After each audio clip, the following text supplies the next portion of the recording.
Frampton Comes Alive, the album that talks boxes and talks back. There are live albums, and then there's Frampton Comes Alive, a record so ubiquitous in the late 70s that owning it was practically mandatory if you had a pulse and access to shag carpeting.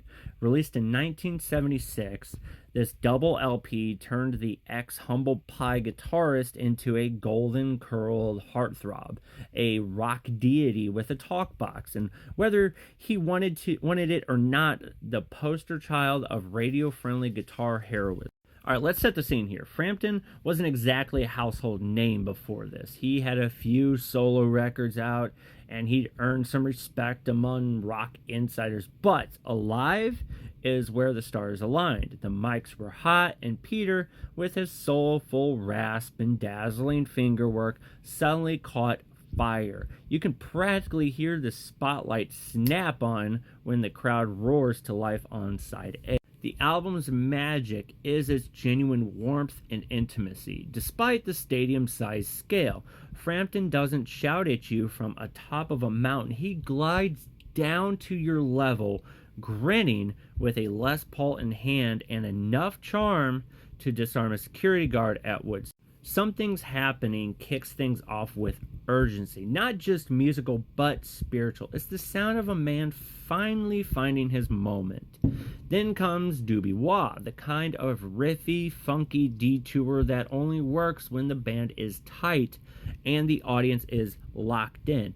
By the time Show Me the Way rolls in, complete with a now iconic talk box solo, you're not just at the concert, you're in Frampton's world now, where the guitar speaks and the crowd answers. Let's talk about the 16-minute jam odyssey that is Do You Feel Like We Do. This is the track that launched 1,000 air guitars. It's indulgent, yes, but never bloated. Frampton takes the song for a joyride through peaks, valleys, and even a trip through the mouth of a robot. Well, thanks to the talk box, it's as if he reached through the speakers, grabbing your hand and saying, "Let's go." Yes, this album sold like wildfire, 8 million copies in the US alone. But its true staying power lies in its vibes. There's no cynicism here, no pretense, just a guy who loves playing live. Caught at the exact moment when his energy, his skill, and charisma were firing on all cylinders. This isn't just a live record, it's a document of someone becoming a star in real time.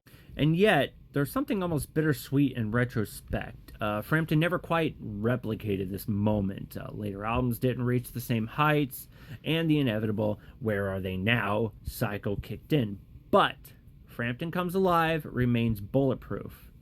An eternal summer captured in grooves and cheers. An ecstatic celebration of live music, rock and roll euphoria, and the sheer joy of making a guitar talk. If you're not smiling by the end of this album, check your pulse or at least check your stereo settings. So if you haven't listened to this album, check it out. Let me know.